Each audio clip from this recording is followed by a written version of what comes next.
Shall we get the party started, ladies and gents? Let's do it. All right, welcome. I'll let everyone join in and log in. I've been sitting in the waiting room waiting for me to start this. We're ready to go. It's going to be a good one. I have just been look at this book actually. Can you see this one? Not one I think I've shown anyone before because not really one I've really looked at too much, but I bought this one a while ago. It's called Spy High Quality Trading Strategies, and it's by Core Ready. So this guy has done lots of statistical analysis and quantified movements in the market. So I was kind of looking through to see if there's anything on elections here. There's lots of stuff on economic data points like non-farm payrolls, that type of thing. If the S&P 500 has been up for 3% 3 days in a row, loads of little nuances like that. And he's got loads of statistics where he talks about different things. I don't believe there's edge just in this. I would never kind of trade and say, well, actually, look, if we have 4 days in a row, we do this and do that. And history has shown we've done this. That's not my thing. But I think sometimes just knowing if there is a slight tendency for the market to do something other than something else can mean that I'm aligned in that direction. So if I kind of find a pattern, and not necessarily from this book, but let's say Santa Claus rally, right? Often market's going to rally from up until Christmas. Some people say it's up until Christmas Eve. Some people say it's from Christmas Eve until New Year. It tends to be a year-end rally. If you've had a genuinely decent uptrend throughout the year, statistics show or history shows that tends to continue through December. So rather than just going long in December, I would normally say to myself, okay, well, if I get on I'm only going to trade from the long side, number one. And if I get on a trade, I'm going to kind of hold it a little bit longer than I normally would do. That's how I use this type of thing when I see research and seasonal analysis and statistics. I say, okay, well, how valuable is it? And should I kind of align my trading with it? So do I recommend this? I mean, yeah, I mean, listen, if you've been buying trading books like me, maybe you do want to buy it. It's a bit dry in places. It's a purely statistical book. But anyway, by the by, let's go on and talk about this webinar, ladies and gents. Are we all on board? I think we are. Let's get rolling. Cultivating confident trading. This is super important. This might be the most important webinar of the year. And it's not even shouted. We haven't even shouted much about this one because I think confidence is such a key part of trading. Very difficult to get confidence if you haven't got the performance and results to back that up. And so I'm going to try to help you with that today. And I'm going to share with you some ways that I think you can build confidence without relying on your P&L, how to disconnect yourself from P&L a little bit, some of the habits and standards that you can do to cultivate confident trading. I've seen this work with developing traders. It's worked for me. So hey, why not share it and see if it's valuable for you? As usual, we will talk for around 45 minutes, ladies and gents. And then if you want to ask a question, you're very welcome to. If you have a question that you later comes to your mind, if you're like me, when you're out doing bits and pieces and you suddenly think of something to do with trading, you're very welcome to email me. If you subscribe to my daily email, you can reply to that and that question will get to me, and I do my very best to answer all of those questions. Okay, before we get going, please remember, if you're trading spread bet CFD product, you're trading with leverage, you're trading on margin, you've got a high risk of losing your money. Double-edged sword, I like to say. You can win a lot, and that's one of the things that attracts traders to the game, right? You can say, hey, it can put down X% and that really amplifies my gains, but it works the other way too.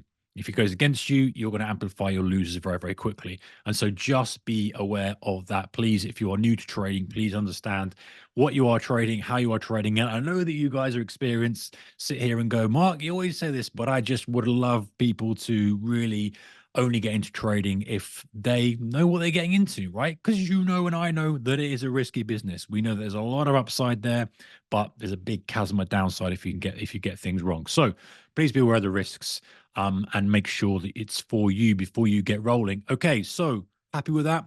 Let's go. Great quote here from Theodore Roosevelt. Believe you can, and you're halfway there. Kind of makes sense, right? Doesn't it? Oh, one thing I should say actually before we move on. Tomorrow night, I believe it's tomorrow night.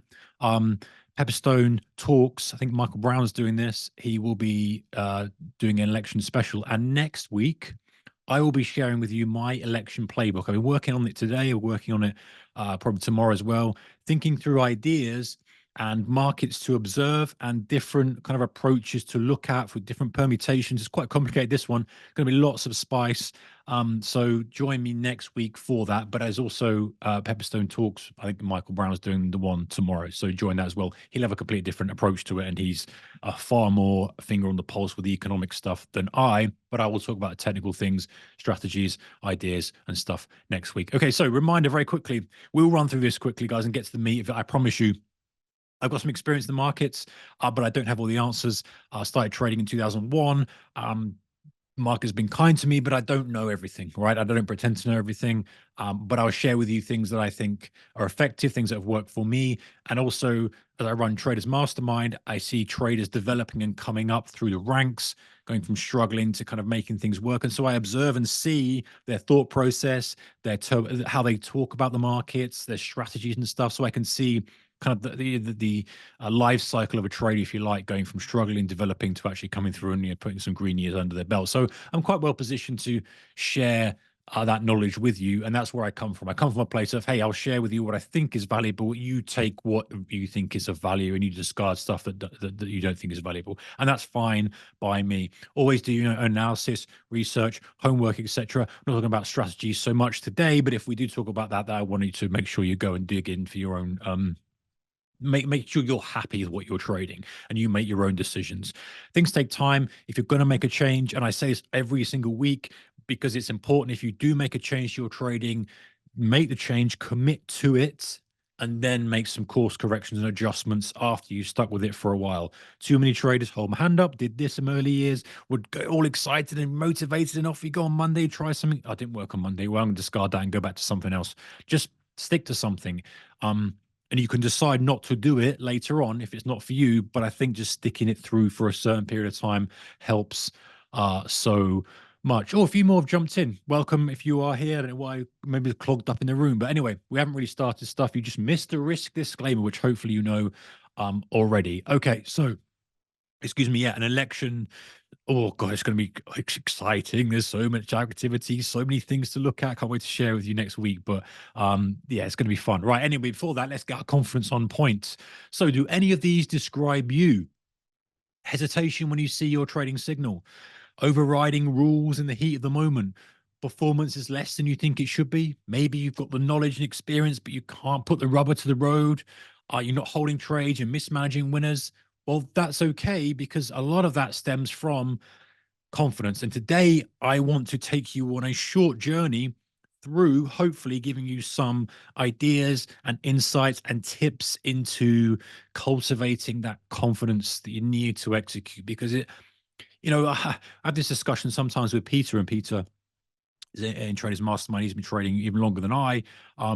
We always you almost have to dance on the area of arrogance. I know that sounds wild, but you almost have to do that as a trader. Like, I believe this trade is going to work with everything in my being, and I'm committed to pulling the trigger and taking the trade, but I've got to stop there just in case it doesn't. So you've almost got to have that extreme confidence in your ability to trade, your extreme confidence in the setup that's going to work, but still having the risk managed. And let's not confuse confidence with gun ho, kind of just wildly swinging, taking any trade you want, adding to positions, all that type of stuff. No, that's gambling. You want confidence in our ability to execute, confidence in our edge, which we'll talk about more in a moment, confidence in that. But at the same time, the risk has got to be managed. It's a fine line. I know it kind of sounds like a bit of a nonsense thing to say, but that's where you kind of want to get to. You want to get to the point where you do have yourself, you're flooded with confidence, but you also understand that the risk has got to be managed and you're managing that. So you're not just saying, I'm confident that this trade is going to work regardless, and I'm just going to put all my net worth into this and see what happens. No. It's more subtle than that, but hopefully you kind of get the difference. Okay, so remember, maybe you're a car driver. I'm pretty sure most of you are. Remember your progress as a car driver, or maybe you've done something else. You ride motorbikes, or maybe fly planes. The process is always the same when you get into that car. right, or into the cockpit, you've got so much to look at. You're like, oh my God, what do I do? I've got to operate the vehicle. I've got these pedals. I've got this. I've got that. I've got these stalks on the steering wheel. I've got these mirrors. I've got this. I've got to understand it. And you're just so overwhelmed, right? You're so overwhelmed in the beginning.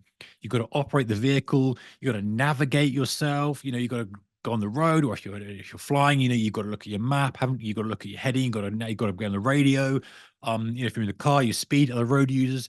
It looks so much, right? But now you're confident and you developed intuition. You're probably driving, you go from A to B, you know where you're going, you know how to operate the vehicle, it's second nature to you, and you're there, and you're scrolling through your Spotify watch list, your playlist, you're listening to podcasts, you're kind of drinking coffee, you're having a chat on the phone. It's just normal, right? You're confident that you can get from A to B. And the other thing is, you're confident that you can get from A to B, and you don't worry about there being any setbacks on the way. Like if the road's closed, you'll just navigate around it, right? If something happens, you will address it when you're there.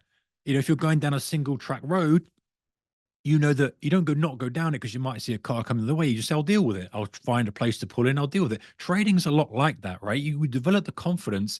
It becomes so much easier to execute during the trading day. And you know that, yeah, you might not become the very best driver, the best racing driver out there, but you know you can safely get from A to B, and you will deal with any setbacks that come along your way. And that's the confidence you want to build as a trader. You know you will get to your destination, your goal, your short-term goal, more on that in a moment, medium-term goal. You'll deal with setbacks along the way. And having that confidence is just so, so, so valuable in trading. I don't think you can become the trader you want to be without that. So, think about intuition as well. We talk about intuition from a trading perspective, being able to experience the chart, experience using your experience to build that intuition. Now, some people go, "Oh, intuition, just rubbish. You can't trade on intuition." I beg to differ. And actually, if you look at some of the performance from, top traders, money managers, CTAs, etc., you will find the discretionary guys and girls have a much better performance generally speaking, than a fully systematic approach, because we do develop intuition. You've got it as well, regardless of how long you've been trading. Sure, in the early days, it's less intuition, and more kind of gut instinct of, I don't really know what I'm doing, just like in a car, right? But as you get more experience as a trader, you'll develop that intuition. And if you think about in your car, you're driving along in a car, you go, hang on a second, I'm just going to hang back because I feel like that guy's going to come across into my lane. And sure enough, he comes across into your lane. And how did you know that? Right? You didn't know that. It wasn't indicating or anything. You just took in a lot of the information. You were like, oh, I saw him earlier, kind of a bit hesitant about where he was going. Maybe the type of vehicle that's being driven, the way it's being driven, the subtle positioning on the road. Maybe you took a glance, you saw him in the mirror, kind of looking around, not knowing what he's doing. Maybe he's distracted. All those little things, subtle clues that you take in, allow you to use that intuition to dodge that potential accident, right? So it's experience miles under your belt. You notice subtle clues. Trading is exactly the same. We need the experience to grow, right? And you need good experience to grow, and that builds the confidence. But we can fast track it, because what we don't want to do is say, well, if I've got to be trading for a decade before I get confident. No, no, no. We want to kind of build our confidence so that the P&L will follow naturally, because a lot of people mistake performance or P&L with confidence. Like, it's okay for you, if you've got these lots of seasoned decent numbers under your belt, you've got year after year green, you've got this and that, you've got P&L to look at and say, well, I'm confident because my P&L. And that, I'm sure you want to get to the point where that helps, but that doesn't mean you have confidence. You get confidence from elsewhere, and P&L follows. Okay, if you think about confidence like a bank, right? Confidence like a bank. If you are making withdrawals from that confidence bank, you are not going to be really confident. I want to use that word again. I kind of trying to think of something a little bit better. You're not really going to commit and flood yourself with certainty when you take the next trade. If you are breaking your rules, if you're mismanaging trades, if you have these near misses where you add to a trade, or you kind of do this and do that and get away with it, you just can't take little withdrawals away from your confidence bank. You'll just take a little bit, and so it's just run dry. And so when you do come into a trade, your setup is there, your filter criteria is met, your trigger criteria is met, and you say, I want to take the trade, and you second guess it. But what about this? What about that? And the trade's gone. you get frustrated, you don't have the confidence to execute. So we need to build that confidence back up. And like I say, this is not P&L. P&L is going to help later when that comes into play. Sure it is, because when you go through some stagnation, you're like, hey, I've got a decade's worth of experience, 2 decades, 4, whatever it may be, 5 years, 2 years, and I've come through drawdowns before, always before. You're not going to worry so much about them. But to get to that point, you have to kind of build your confidence bank. So how do we make deposits in our confidence bank? So we really want to think about the most normal things in trading, the things that we all say every day, all day, every day. Just developing a process that you can stick to, belief in the journey and the goal. I think most people do fall into this category of they're into trading because they believe they can make it work, they can believe they can hit the goal. Fine, I don't think you'd be here. There's a small section of people who, when they really ask yourself, do I think I can do it? The answers might be no, and that needs work. Like, that needs work. You need to believe you can be in the top 1% of traders, in the top 5% of traders, in the top chunk of traders that are going to get you to the goal you want. You have to have that there. Otherwise, you're not going to do it. And that's the same for any endeavor, right? Someone who's an athlete, or someone's an artist, or someone's a business person setting up a startup, whatever it may be, they have to have belief that that's going to get to their goal. Otherwise, when things get tricky, and they will, and you've experienced that yourself in trading, it gets tough sometimes. You just want to cry, you want to shout, you want to scream, nothing is going your way. The belief to get back up and keep pushing and keep sticking to the process and believe it's going to get better is the separator. That is the difference. And that's why so many people struggle, because it's such a difficult journey in the first 6 months, 1 year, 2. But it gets easier further down the line because you have the confidence that you've built up over time, and the P&L, obviously, and the performance that you can draw on as well to help your confidence. So having that belief is so important. More on that in a bit. The standards you operate from. So we'll dig into this because this is so important. But how you operate as a trader, how you conduct yourself as a trader, what you do before you take a trade, how you analyze your trades, all this stuff is so important, because your subconscious knows, right? If you're like, I kind of took this trade today and I didn't really do my pre-market prep, it didn't matter because it was a winner. You know, deep down, you know, that's not the standards you need to build the confidence. And the P&L, like I say, is not proportional to confidence. We'll look at a great example in a moment. It's building stacking those deposits. I'm sticking to high standards. I don't take trades outside of my trading plan. I stick to my risk rules.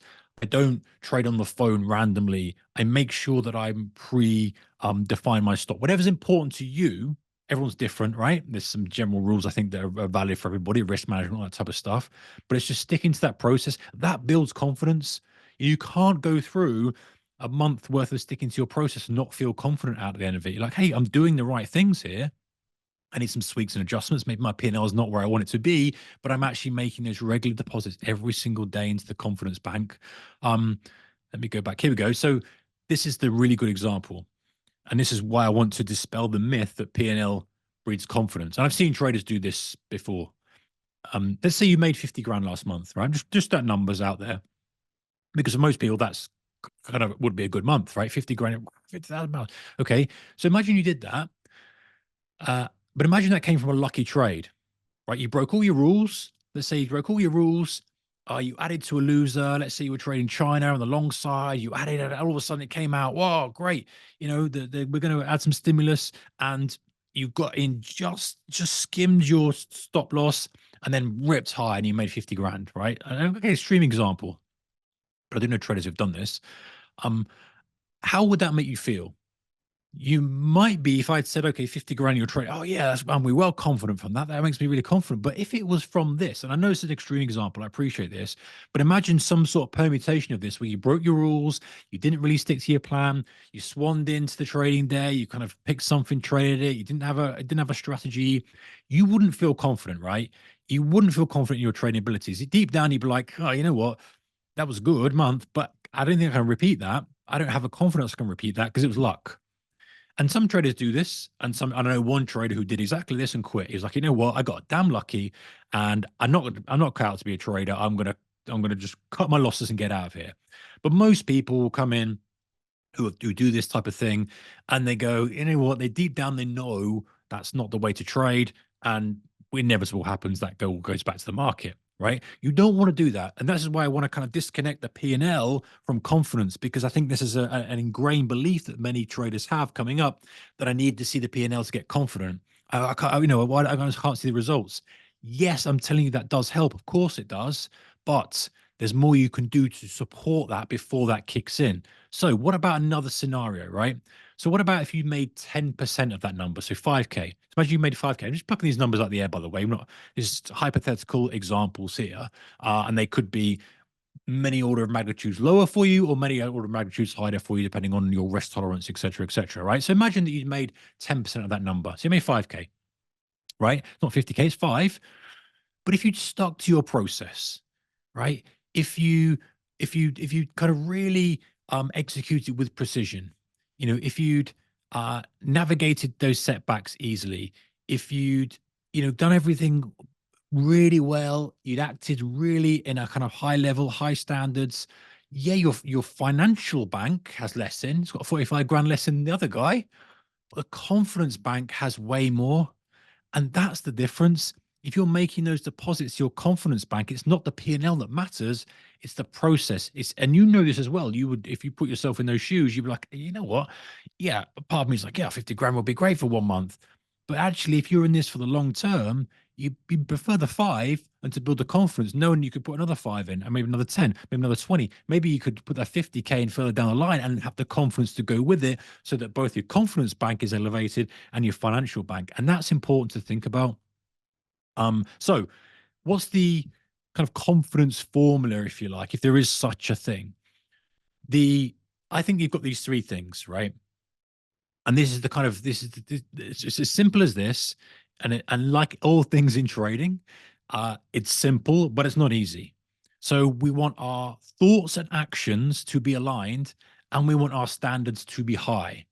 Okay, because there are no every trader trades differently, right? And if you kind of look at some of the top traders out there who've got some exceptional track records, who have got exceptional longevity in the markets, they all trade differently. No two traders trade the same. You never see two traders trade the same. Market Wizards is a great example, right? Market Wizards series traders are picked out, they're verified. Jack Schwager does all his due diligence, and they all trade very, very differently. You've got some people trading with the commitment of traders report. You've got some people kind of trading intraday technicals. You've got all different stuff, right? But the commonality is that they have high standards for the way they operate. So they say, well, I always screen this. I always make sure I check this. I always do this. I always, and you can hear it in their voice. I always do that. It's something that is so meaningful to them. It has to be elevated. And you think about someone in another sector like fitness, right? And I kind of touched on this, I think, in the last webinar. Someone who's extremely fit and athletic and has got, is in great shape. They have high standards. Like, of course, I don't eat that. I always do this. I always make sure I have my protein allowance. Whatever it might be. Right? It's the same in trading. You have to develop high standards because we are competing against some of the best in the world. We can't be messing about half-heartedly, slovenly coming in expecting things to work.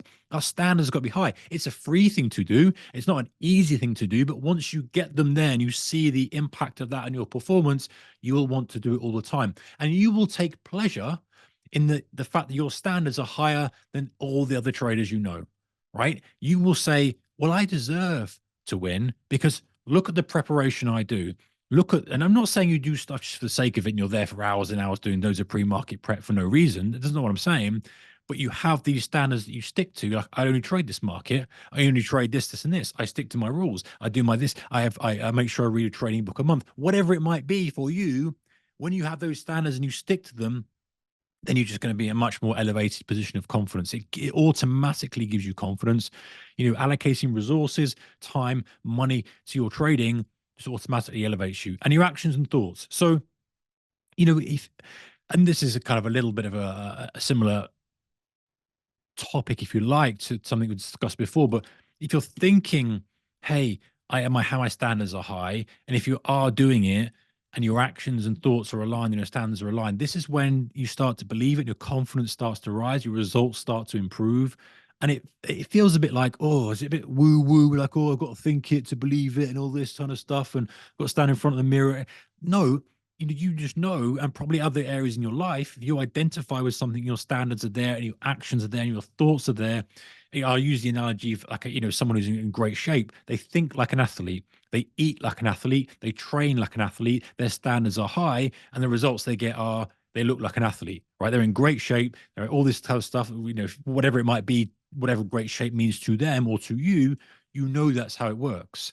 So here's some steps. I've got a multi-step process for you to help you kind of gain this clarity, gain the deposits in the confidence bank, improve the confidence. It's all very well me standing here saying, keep your standards high, traders, and you make sure your thoughts and actions are aligned. It's not enough, right? I'm going to try and give you something tactical, operational that you can deploy day to day, including in a minute the 5 hours of recovery when you come back out of a dip and a slump, which we all do. Okay, so step one is you need to become crystal clear on your objective. Too many traders are like, I want to make money. And that's the equivalent of getting into a cab and going, driver, take me somewhere. He's going to look at you and go, where do you want to go, pal? Somewhere. Yeah, but north, south, give me some direct, just take me somewhere. He's just going to kick you out and say, get out of here, pal. And I'm going to charge you 10 quid just for wasting my time, right? Just have the objective, I want to make money is not enough. It's not going to work. What type of trader are you trying to become? What are your goals? Random thumbs up there. What are your goals? Long term, medium term, short term? Long term, medium term, short term. Where are you headed with trading? Where do you want to be? And some people, I think, blend this incorrectly, and they're kind of there, they're scalping away. And go, do you want to be a scalper? Is that what you want to? You want to be sitting in front of the screens? And some guys are like, yeah, I love it. Fine, that's great. And some people are like, well, not really. I kind of did this because I thought I could, spend a little bit of time in front of the screens and kind of hold trades a little bit longer. Okay, well, what type of trader are you trying to become? Why don't you work towards that? Why are you getting distracted with something you think there's money there when actually that's not the trade you're trying to become at all? I know it's a kind of a very specific example, but I see that quite a lot. What are your goals? Short term, medium term, long term? You can't work, sorry, towards an unknown destination. The brain doesn't work like that. I've studied all these different people who are, well into kind of stuff that's I barely understand to some respect, like psychologists and wiring, how the brain's wired and the blood flow and all this type of stuff. And I look at it and I take away things that I think are valuable. But what I have taken away, and I'm not a psychologist by any stretch of imagination, I don't understand neuroscience and all this type of stuff, but I do understand how I can relate to some of the things that are said. And I know that if you are grinding and pushing and shoving and doing all the stuff you need to do to move forward, if you don't have your sat nav locked on a destination, you will never get there because your brain goes, I don't know where he wants me to go. He wants me to work. Okay, I work. But then what are you trying to achieve? So you've got to have crystal clear, be crystal clear, should I say, in your objective. Okay, so I won't bang on about step two because I think people say that Mark always talks about this. It's free. It doesn't cost you anything. I talked about the full process of this last time. I won't go over it too much. You've got to visualize the goals. You've got to see yourself with the goals. This is how to boost the confidence. What sort of trader are you becoming? How does he or she conduct themselves? Your routines, your process, your response to mistakes. This has to be done. I don't think you can do this without. Now, some people do it very actively and they sit there and they visualize. And I talked about this last time about making it brighter and all this type of stuff. Yeah, fine. But I also think that some people do it without knowing, and they're like, "Oh, I don't visualize." But actually, when you ask them, you say, "Yeah, but did you see yourself putting 20 million in the bank on that year?" Well, actually, I thought, I kind of thought, you did then. Well, I didn't sit there and imagine. Oh, yeah, but you kind of you saw yourself with that. Yeah, I did. There is something to this. So visualize those goals. What sort of trader are you becoming? How are you trying to develop your experience levels? How are you trying to improve the P&L? How are you conducting yourselves? What are your standards? That type of stuff. Okay, third step is now you've got clarity on your heading. You go where you're going to go, type of trader you're going to do, what your objective is. And by the way, be careful about making this a financial objective because it's very difficult to control. Now, I would say to you, if you're more experienced, then fine. I think as you're more experienced, you can go, okay, is that reasonable with the conditions are in now, with what I'm doing, my strategy, the efficacy of the strategy based on this, is that reasonable? And you can kind of base it on experience. And you go, okay, fine. But if you aren't there yet, be careful about using a financial goal. You want a goal of, okay, I want to be consistent. I want to develop a basket, 3 strategies in this with this time frame that I have a consistency level of a 50% win rate and a kind of 2-to-1, whatever it might be. That type of thing. I want to be very disciplined. I don't want to be second guessing things. That's much more of a worthy goal. And again, like a lot of the things in trading, the P&L will follow. Okay, step 3 is crafting a plan. So now you're clear on where you're headed. You've locked your sat nav in. Work out how you're going to get there. Just like back to the car analogy, if you're driving from London to Edinburgh, you would say, okay, how am I going to get there? You wouldn't just get in the car and drive out of the station, drive out of the car park and go, nowhere to go. Because you're gonna get completely lost. Right? You know, how do I get there? Okay, well, I need to get out of here. I need to go out and get join the M1. Let's go up onto here, hit onto the M6, whatever it might be, right? You have to know how you're going to get there. So, from a trading perspective, I believe you need three pillars: a strategy with edge, which is an absolute essential, solid discipline, absolute essential, and risk management, absolute essential. If any of those three are faulty, the structure cannot hold itself up. And you know this. If you're trading with a solid discipline, your risk management at some point, but you've got no edge, you aren't going to make money. You know, and actually, I see traders with a lot of the times with two of these three. It's like the number one thing is to identify which of these is missing and then work on that. A lot of people think it's discipline when actually it's strategy with edge. A lot of people also think it's, "Oh, I've got a strategy with edge, but actually not sticking to it. So it's discipline." I think people sometimes confuse it. And maybe if we go off on a tangent slightly, it's worth you just auditing where you are in your trading. Does your strategy have edge? Do you have the discipline to stick to it? Are you using adequate risk management? Because if you've got a solid strategy and you've got good discipline, but you're taking way too much risk on certain trades, then just the nature of the beast and the numbers mean that you're gonna kind of end up blowing up, or you're gonna end up in massive drawdown. That's very often why people with very, very small accounts struggle, because their risk man, they might have a great strategy, they might have solid discipline, but it's just luck whether the next few trades take them out of the game or not. So really thinking about that, craft your plan, build your plan around those three, get that strategy with edge. And I've shared with you various different strategies and setups that you can look at. There's other stuff out there as well. You have to look at the things that I've shared with you. You know, a lot of these things have edge in the right context, and the context and the setup, putting those together will give you edge. Then you work on your discipline. For many of you, that's the only thing to work on. Is that there's no point in me even looking for a strategy with edge, because I can't stick to anything. And you have to prove you have discipline first by sticking to a very, very simple strategy. I talked about the coin toss drill before, something that you're just doing to exercise discipline. Get that on point, get the strategy with edge, get your risk management dialed in. Now you're ready to go. Now you can move forward. You lock in that goal and you move forward relentlessly. But you have to have those three first, or you'll wobble, you'll fall. It's like a three-legged stool. You might get a bit of balance, a bit of traction, but if one of those is lacking, the whole thing crumbles and you have to start from scratch. Okay, so step 4, thoughts and actions in alignment. So be the trader you are becoming. This is the tough bit. This is the tough bit. Sticking to your process. Whatever your process is for you, are you doing a pre-market prep? Are you doing a daily performance review? Are you educating yourself on other aspects of trading you think are going to add value? Are you reading trading books? Are you doing this? And not just on a whim, but what have you said you're going to do? How will you set up the trade for the trading day? How do you think through the different permutations of the trade? How do you think through the risk management? How will you manage it? All this type of stuff. I need to go through every single process with you, but you know what I'm saying here. You can have the process and stick to it. Do the things you don't want to, but you know you need to. This is, not to get philosophical on you guys, but this is life in general, right? You have to do things in the short term that are uncomfortable to get long-term gain. Going back to the health scenario, hey, you'd love to sit there and eat that pizza and drink that beer and eat that slice of cake, and maybe that gives you a short-term gain of short-term tasty, its benefits, very nice. But does that get you towards your long-term goal of the six-pack? It doesn't, right? I know it's an extreme example. You get the idea. And that's the same with trading. Very often we want to take the trade out. The trade's moving in our favor. Oh, there's a real nice, juicy, unrealized P&L there. You want it so bad. You want to get that dopamine hit. You want to close the trade and feel good and go, yeah, I'm a trader. I took a decent money. But you know the process is I hold it to that point there. That's my target. I drag my stop up and I leave them and I see what happens. And so doing the things you don't want to do is the tough bit. And if you can do this a few times, so if you're struggling, let's use that analogy of running trades. If you're struggling, say, to run trades, all you need to do is think yourself, I'm going to run this trade, do the visualization. And then when you do it a few times, that is a massive, massive deposit in the confidence bank, because you go, I can do it. All right, I've done a couple, I've done 2. That's the most I've done. Right, starting point. And you feel so good, you know you do, because you've done something in trading where you felt really good about doing it. And you've gone, well, damn, man, I can actually do it. It sets a new high watermark that can never be taken away from you. And now you can only get better from there.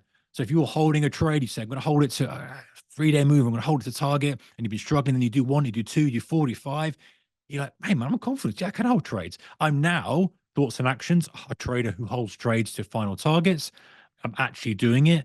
My process for getting myself prepared is dialed in. You see how this is boosting your confidence. It doesn't matter what the P&L is. You just feel so much better about your trading for doing this and just passing that test that comes your way. And what I mean by this is one of the real kind of I always hate using this word of secret. It's like, oh, there's no secret, but if I was to allow myself to use it once with trading secrets, bleh, but if I was allowed to use it once, the secret, if you like, to building confidence is to get the challenges for you coming at you. And what I mean by this is, let's use that example of holding a trade.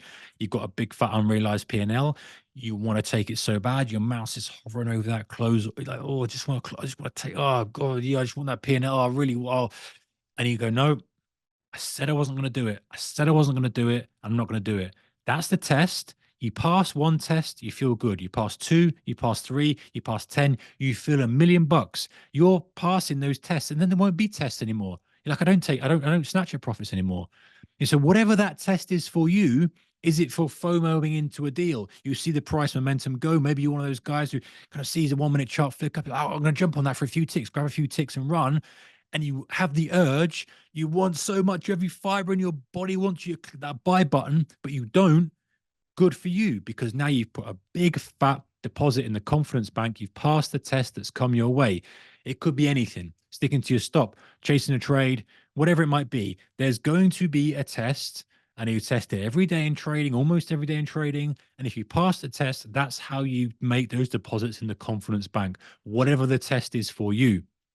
And if you think about that and you come into the trading day saying, I'm going to pass the test, I know I'm going to have the urge and desire to do something, but I've said to myself, I'm not, so I am not. Now, as the market does, is more than likely when you take that action, it will be wrong for that specific trade. And you will say, "Oh, I'm holding this trade. I said I wasn't going to take it out until final targets." And you'll sit there and you'll do it, and you'll go, "God, I want to take that trade so badly. I want to take that money. I want that money. I want that money," and you won't do it, and it'll go up and it'll come all the way back and stop you out. That's just the way it is. But you've passed the test. You're not thinking short term. You're not taking the short term dopamine hit. You're thinking, this is how I want to be as a trader, where I'm headed, what my goal is. I want to be a trader who holds trades a little bit longer. I want to be a trader who can sit in trades and work with the position. So I've done that. This one sample size of one is irrelevant. So thinking like that really helps you boost confidence. And it's a free and easy thing to, it's not easy. That's not correct, is it? It's not easy, but it's a simple and free thing to do. You can put yourself, hey, I'm going to do this, and you can say, I'm going to pass the test. And honestly, it can take you a week, and your confidence can be in a completely different place.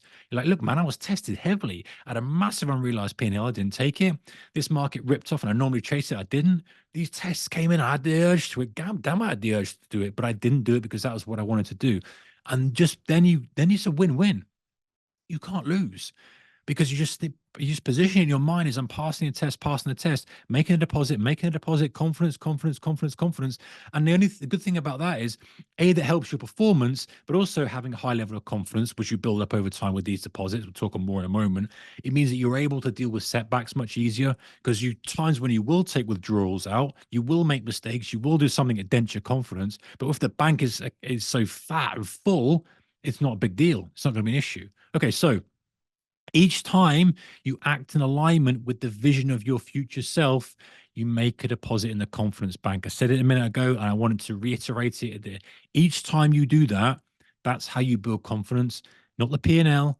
And I know I'm a broken record here, but you put yourself in that position of the unrealized P&L's there. I said I'm going to hold the trade. I just want to take that grand. I just want to take that grand, right? You just grab it. You're thinking that P&L is going to boost your confidence, but you know it doesn't, because you feel guilt after that, even though you're at a grand up, 2 grand up, 500 quid up, 100 quid up, whatever it might be. You're there going, the P&L hasn't helped my confidence. If anything, it's taken it away. So you know that actually P&L isn't proportional to confidence. It's doing the right thing that builds the confidence. And if you do the right thing, that then supports the P&L later on. It's a funny dichotomy of trading, but that's the way it is. Wow, what a picture! What a picture I've got here on the slide. This is the hurdle that most can't get over, by the way, because you don't see the results, you don't see the P&L results. So the equity curve is stagnating, the equity curve is still declining, and you go, well, I'm sticking to the rules. I'm holding a trade. I said I would. I'm doing this. You've got to put in your time. You just got to do it. And most of the time, people go, "It's not working for me. I'm going to try something else. I'm gonna take trade." You just what I said at the very beginning: stick to something, and don't deviate from it. Make course corrections after you stuck with it for a while, and honestly, most traders just can never get over the hurdle because they don't see the P&L results. They wobble. There's a great what's the word I'm looking for here? Not a fable, story, yeah, that type of thing. You know what I'm saying? What's the word I'm looking for? Anyway, let's call it a story. There's a story of a Chinese bamboo, and apparently, a Chinese bamboo, it takes many, many months for it to even come out the ground, and then once it comes out the ground, it shoots up at whatever it is, inch a day or something. I'm making these numbers up, but the order of magnitude is correct. And so if you're watering it, watering it, nothing's happening, nothing's happening, and you give up, ain't gonna happen. But if you water it and water it and water it and believe, I'm getting up every morning to water it, I'm giving it the correct amount of water, eventually it comes out and then it grows. And that's a lot like an equity curve. You water it, you do the right thing, you build the confidence, you feed it, you don't see anything. You're like, it's not working.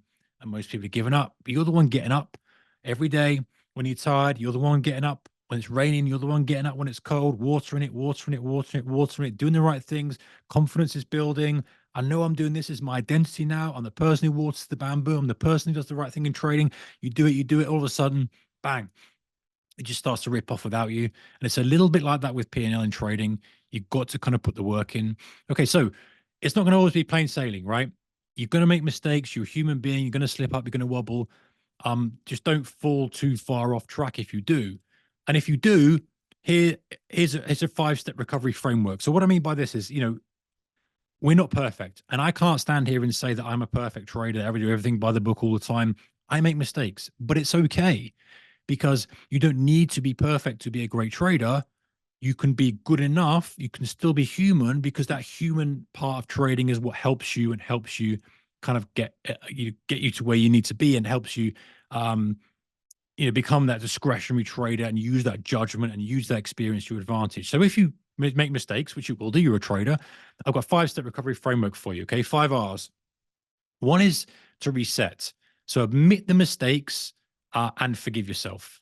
You just say, you know what? I made a mistake.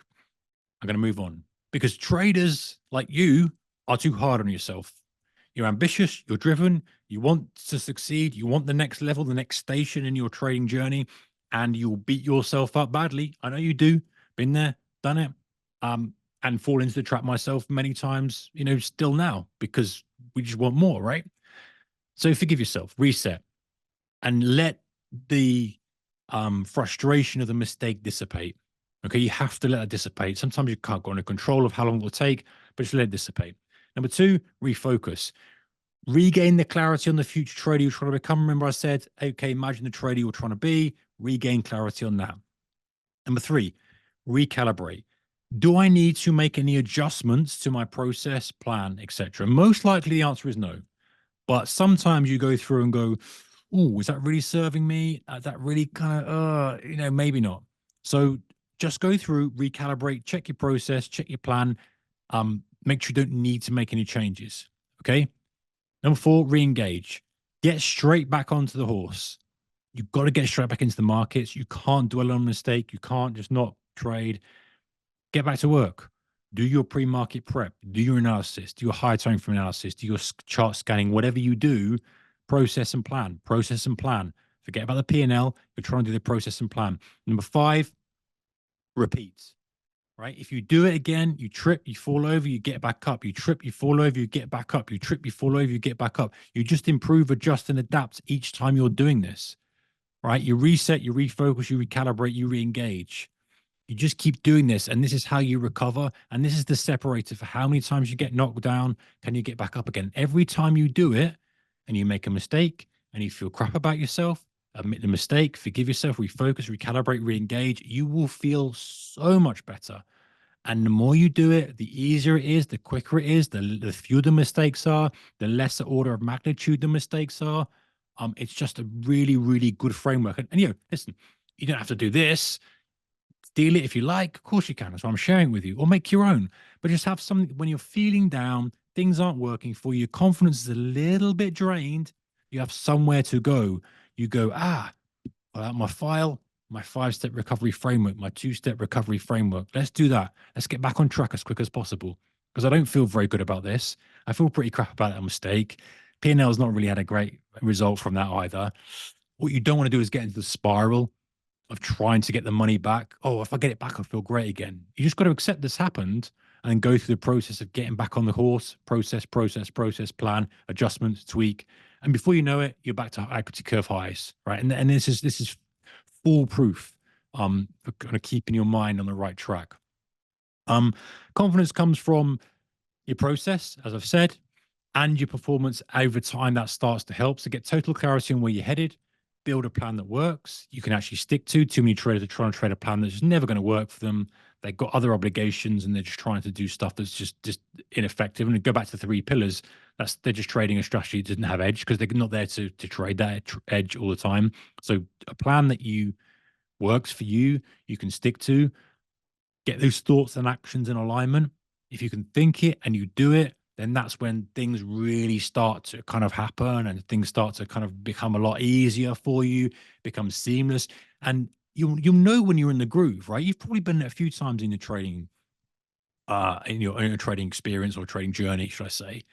Sometimes things feel easy, like you're just trading okay, you're journaling. It's just a nice groove to be in. Nothing's too forced. There's nothing too much effort required. You're on that little, you're in that sweet spot in the torque zones. And that's a car analogy, where engines on really performing well, decent economy. It's really decently powerful. You're like, yeah, this feels good, man.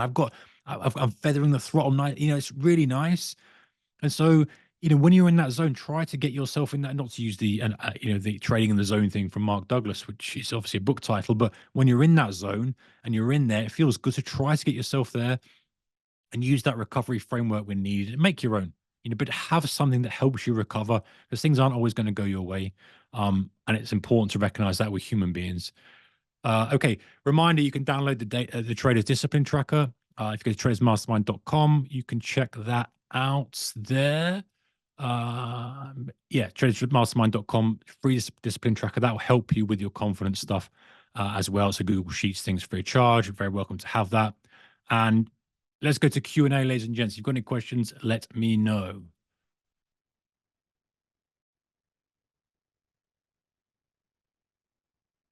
Okay, back. All right, any questions? What we've got?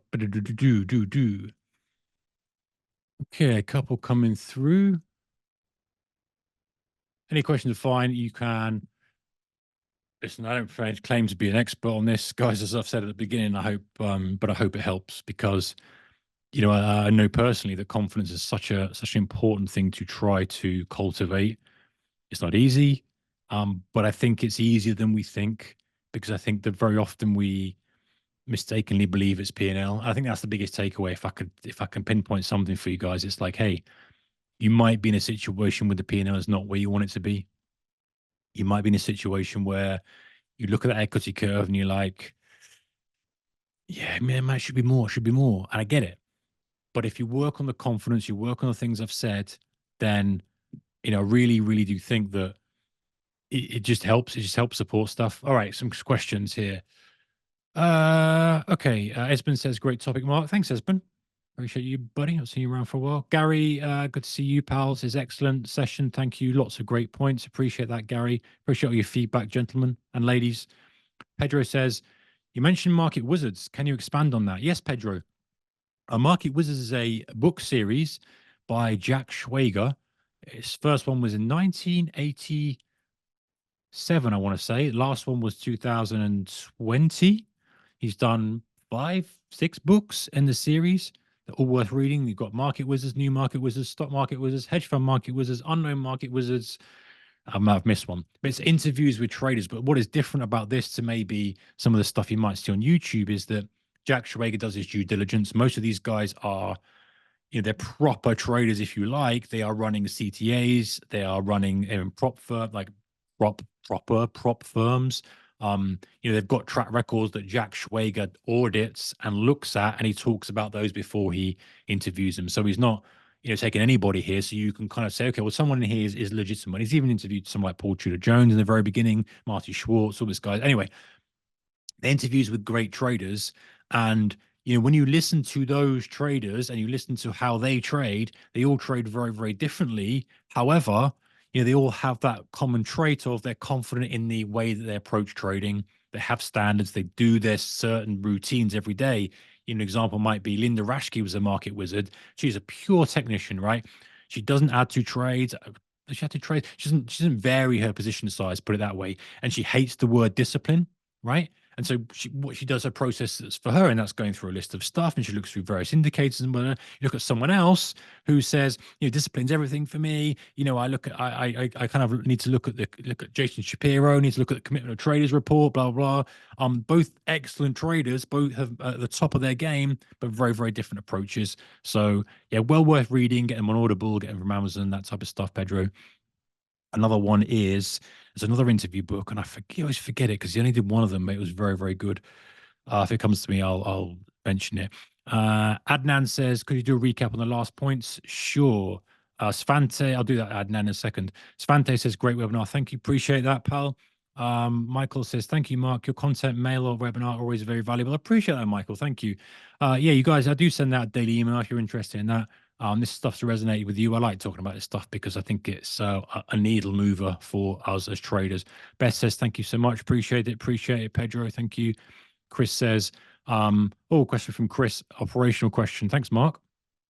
Would you recommend to start trading micros so P&L swings are under control and when to switch to minis instead of staying in demos, so having some skin in the game? Yep, Chris, absolutely. Trade very, very small. Get some skin in the game. Then when you feel confident, scale up. There's no point. You're going to pay tuition fee. You may as well pay as little as you possibly can. Pay that learning tuition of very small size. Then when you're ready, scale up your operation. And you'll know when you're ready. And then you have a scaling plan for bringing things up to a certain size. But yeah, you're doing that exactly the right way. Oh gosh, some more questions. You guys like this? Appreciate it. I do appreciate the love. Thank you. My first webinar, great insights. Aaron Marshall, welcome on board to you, pal. Hope it's valuable. Ryan says, how can I tell the difference between a string of losses due to randomness? I know this question is going, Ryan, versus the system not working as I expect it to in those market conditions. I blame most of my losses on randomness, but they fail. But I followed my plan. It's very difficult, Ryan, to know that, and that's something that a lot of traders will have that never-ending question. One thing to do is to work on another strategy in parallel with your existing system. So one of your systems is going, and let's say it's working okay, and goes through a losing streak. I always try to have something else in parallel coming up because I've been forced into positions or situations, should I say 15 years ago, where something's working very, very well. I'm just like, this is it, I've cracked it, and it just stops working, and I go, sugar, what do I do now? And having forced to do something else. So I think as you develop as a trader, you go, I need to kind of be constantly looking and developing new things. And then if it stops working for a bit, you might be like, hey, the conditions aren't right. So you take it, you put it in the file, and you leave it there. You trade the new thing that's working more effectively. Then the conditions shift again. You bring that out, you dust it off. You go, oh, that old faithful can come back out again. And you can you haven't got your eggs all in one basket. I think that's a very good way to approach it. I like approaching that way. It's not for everybody. Some people just like to step back. But I think you get more clarity because then you're not so like, oh my God, that's the end of the world. That system's not working. That's me as a trader. What do I do? What do I do? And you feel I get you, right? You feel so uncomfortable. So I think having something else that you're working on developing at the same time means that your resources and efforts are pushed elsewhere as well. Hope that's helped. It's a bit of a waffle, but I think you get what I say it. So Adnan said, last points. I guess you want these, Adnan. Okay, so yeah, confidence comes from your process. Get the clarity on where you're headed. I think that was early slides. Like you need to have that vision of where you want to go as a trader. right? Because if too many traders go, and an analogy I gave was you get into a cab and you go, just drive, take me somewhere. Where? Well, take me somewhere. It's like, well, I can, but you're not going to get you anywhere. You need to know where you're headed, what type of trader you're going to become, um, what you want out of trading, what's your short-term goal, medium-term goal, long-term goal. You need to have that dialed into your sat nav, your internal sat nav. Otherwise, your brain doesn't know what to work towards. You need a trading plan that works for you and your lifestyle, how time you've got to allocate to trading. Too many traders are trying to scalp and day trade when they kind of can't sit there in front of the screens. Maybe you don't want to become a day trader. What's the plan you're trading, and can you actually stick to it? You can't be monitoring markets all night long. Can't be getting up in the middle of the night to do this. That's not the trader you want to become. So if your plan has to rely on that, then that's not an effective plan. So find something that works for you and you can stick to. Thoughts and actions, references, those standards. Okay, I do my pre-market prep without question. I journally trade without question.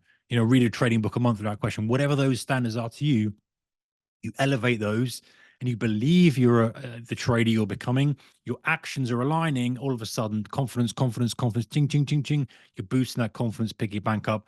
That just helps you then, trade with much more, calmness, clarity. You're relaxed, your shoulders drop, you're less of a burden, less stress. If you're one of these traders who comes into the screen every day and is like, oh, gotta go make money like that, it's just never gonna work for you. And that's not confidence, that's anxiety. You want to get to a point where you're calmly confident. It's like, I'll see the trade when it comes to me. There's no rush. I don't see anything at the moment. I'll wait for it. I know what I kind of want to look for. Let's wait and see what happens. And you kind of relax and you look at the market. You go, you know what? I'm going to take that if that dips another 5 minutes or another 10 minutes. Draw my line, get your levels, get it ready. Trade comes, see the trigger, pull the trigger, put your stop in. It's just a nice, steady flow. That's what you want to get to. And then that 5-step recovery framework that I talked about, when you make a mistake, you do something you shouldn't have done, you hold your hands up and you go, yeah, you know what? I made an error. Let the emotion dissipate because you feel like crap, don't you? You feel like crap and you get angry, you get frustrated.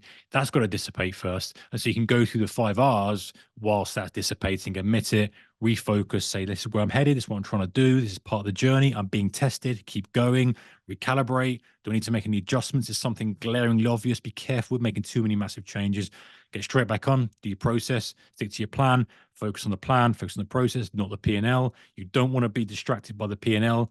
Worry about that later. That's something to worry about when you have the experience and it becomes a more important metric. When you're a developing trader, process plan, process plan. And if you do it again, just keep getting up, getting up, getting up, and that will help you loads.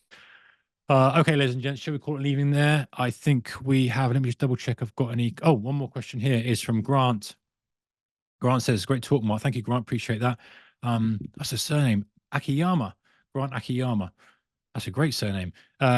Great talk, Mark. What about the opposite side of this, overconfidence in trading?